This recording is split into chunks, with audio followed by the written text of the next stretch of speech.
जैसा आपने टाइटल में देख ही लिया होगा, आज हम बात करने वाले हैं saris and ethnic wear wardrobe organisation की। जब भी हम कहीं बाहर जाते हैं और हमें कुछ एथनिक वेयर पहनना होता है तो अक्सर हम सोच में पड़ जाते हैं कि हमें कौन सी साड़ी पहननी चाहिए और जो साड़ी पहननी चाहिए वो कहाँ पर है। फिर उसका मैचिंग ब्लाउज ढूंढना, उसका मैचिंग पेटीकोट ढूंढना, these all things become so cumbersome.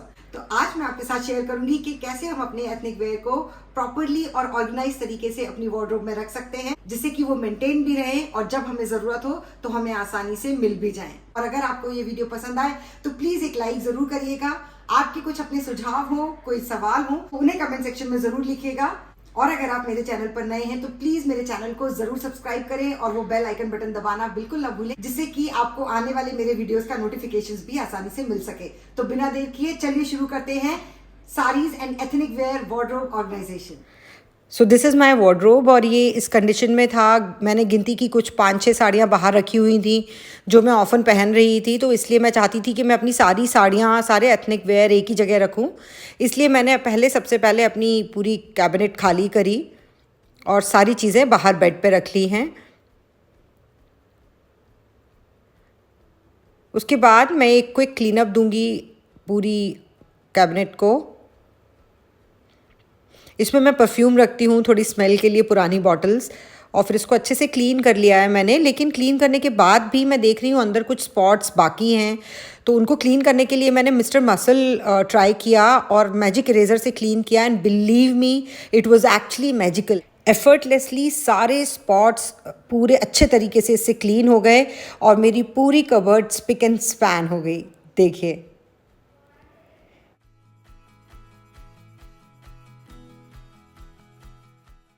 चलिए अब हम शुरू करते हैं साड़ियाँ सॉर्ट आउट करना। तो मैंने अपने बेड बॉक्स में जितनी भी साड़ियाँ थी, लहंगे थे, ड्रेसेस थे, वो सब निकाल लिए हैं और इसमें से मैं अब सॉर्ट आउट करूँगी कि कौन सी साड़ियाँ मेरे को हैंग करनी है जो हम अभी इस वेदर में पहन सकते हैं। ये वो साड़ियाँ हैं जो ऑलरेडी हैंग थी, कुछ साड़ियाँ ड्राई क्लीन होकर आई हैं, तो इनको भी मैं निकाल लूँगी हैंग करने के लिए। ये हैंगर्स, सारी हैंगर्स हैं, ये बहुत ही काम के हैंगर्स हैं। You must invest in these hangers. इसमें ये जो स्पाइरल आप देख रहे हैं ये हुक कर लेता है और फिर साड़ी जो है वो स्लिप नहीं होती है हैंगर्स पे से। तो देखिए, इसको इस तरह से मैं साड़ी को इसमें डालूँगी और इसका जो स्पाइरल वाला पार्ट है उसमें साड़ी को फंसा देंगे और इस तरह से इसको हैंग कर देंगे। तो साड़ी एकदम स्टकअप रहती है एंड इट्स वेरी कन्वीनियंट। और इसका स्पेस भी कम है ऊपर, तो नीचे की स्पेस हमें काफ़ी मिल जाती है। तो ये वुडन हैंगर के कंपैरिजन में मुझे ये हैंगर बहुत ही ज़्यादा अच्छे लगे हैं। तो मैं इसका लिंक नीचे डिस्क्रिप्शन बॉक्स में दे दूँगी, आप वहाँ से इसको चेकआउट करके ऑर्डर कर सकते हैं। तो अभी मैंने सारी साड़ीज़ ऑलमोस्ट 12-13 साड़ीज़ यहाँ पे हैंग कर ली हैं। उसके बाद मैंने अपने सारे एक्स्ट्रा स्टोल, स्कार्फ, दुपट्टाज, ये जो ट्राउज़र हैंगर होता है इस पे टांग लिया है। इसमें मल्टीपल लेयर्स होते हैं तो उसमें बड़े आसानी से दुपट्टाज आ जाते हैं। इसको भी मैं यहाँ साइड में टांग दूँगी। अब मैं अपने लहंगे सॉर्ट आउट कर लेती हूँ और आपको दिखाती हूँ कि मैं इन्हें कैसे रखूँगी। तो ये सारे जो लहंगे थे मेरे, ये बेड बॉक्स में ही रखे हुए थे। तो अब चूँकि मैं अपने होम टाउन में हूँ तो कई सारे इवेंट्स और फंक्शंस होते रहते हैं, पूजाज होती हैं जिसमें मैं लहंगे पहन सकती हूँ। तो मैंने सोचा कि इनको भी मैं बाहर ही रखती हूँ। तो यहाँ पर मैं अपने लहंगे निकाल के उनको प्रॉपरली एक सेट में फ़ोल्ड कर लूँगी। तो स्कर्ट, उसका जो दुपट्टा है, चुनरी है, वो उसके जो डैंगलर्स हैं उनको हमेशा अंदर की तरफ रखें जिससे वो जरी में अटके ना। और जो ब्लाउजेज़ हैं उनको मैं शर्ट की तरह फोल्ड कर लेती हूँ। और अगर स्लीव्स हैं तो आप स्लीव्स को फोल्ड कर सकते हैं अंदर की तरफ। और इस तरह से ब्लाउज़ को मैंने रेडी कर लिया है और उसको भी अंदर की तरफ डैंगलर्स डाल दिए हैं। नाउ टू कवर देम आप यूज़ कर सकते हैं पुराने पिलो कवर्स, पुराने कुछ कुशन कवर्स। ये जो कुशन कवर हैं ये भी सब कॉटन के पिलो कवर्स या कुशन कवर्स और लाइट कलर में होने चाहिए जिससे उनका कलर इन पे ना लगे। और ये हैं सारी पाउचेस जो मैंने अमेज़ॉन से ऑर्डर किए थे। मैं इसका लिंक भी नीचे दे दूँगी। ये बहुत ही अच्छी क्वालिटी का कॉटन है, इसमें भी आप रख सकते हैं। तो इसमें मैं रख रही हूँ दुपट्टा और जो ब्लाउज़ है, चोली है, वो भी इसके साथ ही रख देंगे। तो ये एक पाउच मेरा रेडी हो गया। अब ये जो लहंगा है इसको मैं, एक पुराना कॉटन का दुपट्टा है, ये भी बहुत ही अच्छा तरीका है अपने हैवी वेयर को कवर। आप सूट्स हों, हैवी लहंगाज हों, स्कर्ट्स हों, ड्रेसेस हों, उनको इस तरह से दुपट्टे में कवर करके रख सकते हैं। तो इस तरह से मैं इसको कवर कर लूँगी। तो मेरा एक ये लहंगा रेडी हो गया है रखने के लिए। ये पुराना मेरा एक ब्लैंकेट का पाउच है तो मैं उसी को यूज़ कर रही हूँ कवर करके रखने के लिए, जिससे इसमें किसी भी तरह का कोई मॉइस्चर ना जाए। तो ये मेरा लहंगा रेडी हो गया है। एक और ये मेरा लहंगा है, इसको भी मैं इसी तरह फ़ोल्ड कर लूँगी। ये जो लहंगा है ये नीचे वक्रम वाला लहंगा है, तो ये काफ़ी हैवी हो जाता है और इसका फ़ोल्ड भी थोड़ा लंबा होता है। तो मैं आपको दिखाती हूँ कि मैं इसे कैसे पैक करूँगी। इस लहंगे में थ्रेड वर्क ज़्यादा है, ज़री कम है और डैंगलर्स भी नहीं हैं, इसलिए इसको पैक करना काफ़ी आसान है। इसके दुपट्टे को भी हम इसी तरह फ़ोल्ड कर लेंगे और जो मैंने कुशन कवर पहले लिया था उस कुशन कवर में मैं इस दुपट्टे को और इसका जो ब्लाउज़ है उसको पैक कर दूंगी।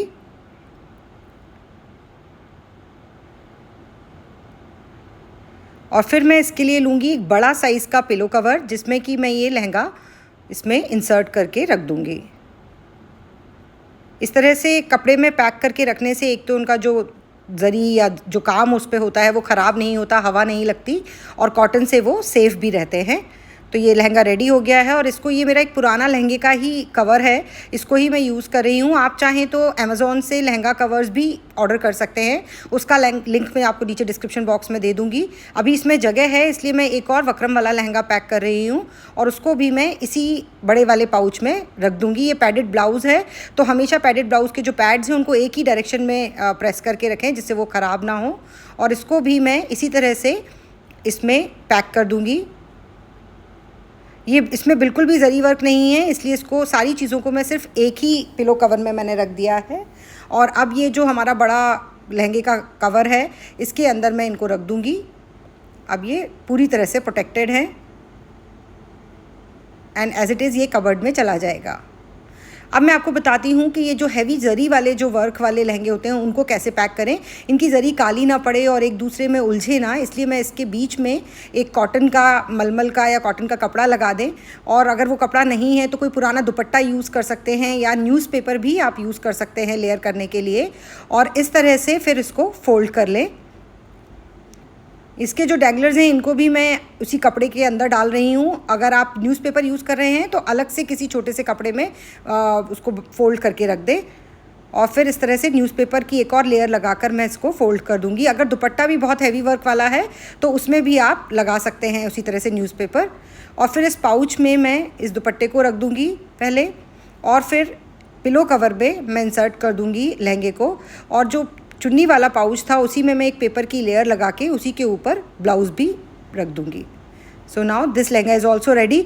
ये भी जो आप कवर देख रहे हैं, साड़ी कवर्स, जो पाउचेस हैं, ये मेरे बहुत पुराने, लगभग 10 साल से ज़्यादा हो चुके हैं। ये मैंने किसी लोकल स्टोर से लिए थे पर अब ये अमेज़ॉन पर अवेलेबल हैं। मैं नीचे लिंक दे दूँगी। ये बहुत ही काम के और यूज़फुल हैं और बहुत लंबा चलते हैं। तो इन्हीं में मैं सारी चीज़ें पैक करके रख रही हूँ। एक और लहंगा है, इसको भी मैंने इसी तरह रख दिया है पिलो कवर में। अब ये जो है ये मेरी हैवी सिल्क की साड़ियाँ हैं, कुछ बनारसी हैं, कांजीवरम है, सिल्क है, बहुत हैवी हैं। ये ड्राई क्लीन होके आई है क्योंकि अभी रिसेंटली मैंने इसे यूज़ किया है 2-3 बार। उसके बाद इन साड़ियों का हमेशा ध्यान रखें कि इनके जब भी आप इनको दोबारा खोल रहे हैं तो 1-2 महीने में इनका फ़ोल्ड चेंज कर दें, क्योंकि इनका जो फ़ोल्ड होता है वहाँ से इनके कटने के चांसेस रहते हैं। और इन साड़ीज़ के जो ब्लाउज़ हैं वो बहुत ही एक्सक्लूसिवली उन्हीं के होते हैं, तो मैं उनको हमेशा उनके साथ ही पैक कर देती हूँ। और फिर ये जो अमेज़ॉन वाले साड़ी कवर्स हैं इनमें मैं इन सारी साड़ीज़ को पैक कर दूँगी।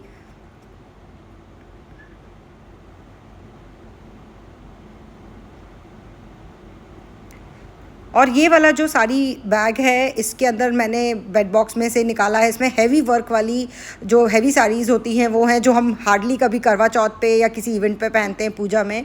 तो इनको निकाल के मैं थोड़ा सा सन ड्राई कर लूँगी, एयर ड्राई कर लेंगे इन सारी साड़ीज़ को। अपनी साड़ीज़ को 3 से 6 महीने के बीच में एक बार ज़रूर सन दिखाएं, इनडायरेक्टली सन दिखाएं, जिससे कि उसका जो भी कोई मॉइस्चर है वो उसमें से निकल जाए और वो फ्रेश हो जाएं। और उसके बाद हम इस साड़ी को मैं फ़ोल्ड कर लूँगी और इसके बीच में भी, क्योंकि ज़री है बॉर्डर पे, तो इस पे मैं एक कपड़ा लगा के या पेपर लगा के इसको फ़ोल्ड कर लूँगी। और इसका जो ब्लाउज़ है वो भी मैं इसी के साथ रख रही हूँ, जिससे मुझे जब इसको पहनना हो तो ब्लाउज़ अलग से ढूंढने के लिए मेहनत ना करनी पड़े। और फिर इसको मैं एक साड़ी के साथ ही जो मेरा एक पाउच आया था उसमें रख दूँगी कपड़े का। इसी तरह से बाकी सारी हैवी साड़ीज़ को भी मैं साड़ी के जो पाउचेज़ हैं कपड़े वाले उनमें पैक कर लूँगी। और इनके भी ब्लाउजेज़ मैंने इनके साथ ही रखे हैं। और इस तरह का एक मेरे पास, ये भी काफ़ी पुराने, मैंने जो आपको बताया उसी तरह के जो साड़ी के बैग्स हैं, पाउचेज़ हैं, उनमें मैं इनको एक साथ पैक कर लूँगी। So now this is also ready. Now this is my ribbon work sari. इसको भी मैं अब पहनना चाहती हूँ, इसलिए मैं इसको बाहर पैक करके इस पेपर, इसमें जो कपड़े का बैग है इसमें रख लूँगी, और सारी जो सिल्क की साड़ीज़ के साथ मैं इसको भी एक बैग में पैक कर लूँगी। Now I will tell you petticoats को हम कैसे फोल्ड कर सकते हैं। तो ये कॉटन के पेटीकोट को डबल फोल्ड करके एक परफेक्ट रेक्टेंगल बना लेंगे, और फिर मैं इसको फाइल सिस्टम में इस तरह से फोल्ड करूँगी। तो आप बस फोल्ड करते जाएं और नीचे से जो कॉर्नर है उसको इन्वर्स फोल्ड करके इस तरह से रख लें। तो मैंने सारे पेटीकोट्स रख लिए हैं, और 2 बास्केट्स में मैंने एक में डार्क कलर और एक में सारे लाइट कलर के पेटीकोट्स जो रेगुलर यूज़ में आएंगे उनको रखा है। और ये जो एक्स्ट्रा पेटीकोट्स हैं इनको मैं पेटीकोट के लिए जो मेरे पास कवर्स हैं उसमें रखूँगी। ये भी काफ़ी पुराने, सब मैंने एक साथ ही लिए थे। ये मैंने दिल्ली से चांदनी चौक से लिए थे, अभी अमेज़ॉन पे अवेलेबल हैं तो आप वहाँ से ले सकते हैं। और इसमें मैं अपने जो एक्स्ट्रा पेटीकोट्स हैं सारे उनको रख लूँगी। ये साटिन के जो पेटीकोट्स हैं इनको आप रोल करके भी रख सकते हैं, तो इनकी क्रीज पे कोई फ़र्क नहीं पड़ता। तो rolling is very convenient in this. Cotton के पेटीकोट्स को मैं रोल नहीं करती हूँ, क्योंकि जब हम फिर उन्हें पहनने लगते हैं तो वो बहुत ज़्यादा उनमें क्रीज आ जाती हैं। और इस तरह से इनको रख लेंगे। और ये जो कि ट्रांसपेरेंट है ऊपर से भी साइड से भी, तो इनमें पेटीकोट बड़ी आसानी से दिख जाते हैं। अब ये जो पैडेड डिज़ाइनर ब्लाउजेज़ हैं इनको मैं फ़ोल्ड करूँगी। तो जैसा मैंने आपको बताया कि पैड्स को एक ही डायरेक्शन में रखें जिससे वो डैमेज ना हो। और अब मैं सारे जो मेरे डिज़ाइनर वाले ब्लाउजेज़ हैं उनको एक साथ रख लूँगी। जिस तरह से साड़ी कवर्स और पेटीकोट कवर्स हैं, इसी तरह से ब्लाउज़ कवर्स भी आते हैं। ये पाउचेस ये ब्लाउज़ की शेप के ही होते हैं, तो ये भी बहुत पुराने हैं। इनमें ही मैं अपने ये सारे जो हैवी वाले वर्क वाले ब्लाउजेज़ हैं इनको रख लूँगी। और ये ऊपर से और साइड से ट्रांसपेरेंट होते हैं, तो इनमें से स्पॉट करना आसान होता है जो आपको चाहिए। अब ये जो विदाउट पैड वाले नॉर्मल ब्लाउजेज़ हैं इनको भी मैं इसी तरह से फ़ोल्ड करके साइड वाइज रख लूँगी। अगर लॉन्ग स्लीव्स हैं तो अंदर की तरफ फ़ोल्ड करके रख सकते हैं। So I will keep all the blouse together. ये जो एक्स्ट्रा ब्लाउजेज़ हैं सारे प्लेन एंड अदर ब्लाउजेज़, इनको भी मैं ब्लाउज़ कवर में रख के पैक कर लूँगी। So now blouses and petticoats and sarees all are ready. अब चलिए अब हम इनको कबर्ड में सेट कर देते हैं।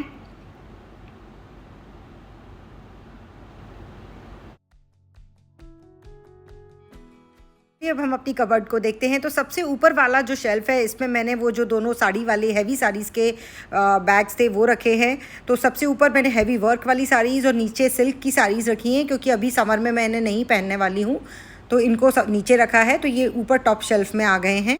इन दोनों हैवी साड़ी के पाउचेस के पास ही मैंने रखा है जो अभी हमने पैक किए थे हैवी ब्लाउजेज़ वाला पाउच, और उस पाउच के नीचे जो हैं दोनों एक्स्ट्रा पेटीकोट्स के दोनों पाउचेस हैं। और इसमें से मुझे इजीली स्पॉट कर सकती हूँ मैं कि अगर मुझे कोई भी एक्स्ट्रा पेटीकोट चाहिए तो। और पास वाला जो स्पेस है वो मैंने खाली छोड़ा है, जिससे कि अगर यहाँ पर कोई भी और एक्स्ट्रा सामान रखना हो तो वो मैं रख सकती हूँ बाद में। चलिए अब हम आते हैं नीचे साड़ीज़ की तरफ। तो ये जो मेन शेल्फ़ है इसमें साड़ियाँ मैंने हैंग करके टांगी हुई हैं जैसा आपने देखा था, और लाइट टू डार्क कलर की तरफ टांगी हैं। तो वाइट से स्टार्ट करके ब्लैक तक पहुंची हूँ, और बीच में सारे कलर्स की साड़ियाँ मैंने कलर कोड के साथ डाली हैं। तो ब्लू साड़ी एक साथ है, ब्लैक्स वाइट्स लाइकवाइज साड़ी एक साथ हैं, जिससे कि जब भी मेरा जो साड़ी पहनने का मन हो मैं उसी शेड में से वो पिकअप कर सकूँ। और इनका जो इवन पार्ट है वो बाहर की तरफ रखा है, और जो अनइवन पार्ट है वो अंदर की तरफ है, जिससे सामने से साड़ियाँ देखने में अच्छी लगे और इवन लगे। और आप ये देख रहे हैं हैंगर्स की होने की वजह से साड़ियाँ बिल्कुल इंटैक्ट हैं, स्लिप नहीं होती हैं। आगे पीछे से आप कोई भी साड़ी निकालेंगे तो दूसरी साड़ी डिस्टर्ब नहीं होगी। अब अगर मुझे कलर में ब्लैक पहननी है तो मैं ब्लैक पिकअप कर सकती हूँ, ब्लू पहननी है तो ब्लू में से ही पिकअप कर सकती हूँ। तो इट बिकम्स लिटिल ईजियर। तो ये भी एक टिप है जो आप यूज़ कर सकते हैं वाइल हैंगिंग योर क्लोथ्स। देखिए आप इसमें भी जो साड़ियों के स्पेसिफिक ब्लाउजेज़ हैं वो मैंने उन्हीं के साथ हैंग कर दिए हैं, जिससे कि साड़ी पहनते वक्त मुझे ब्लाउज़ ना ढूंढने पड़े।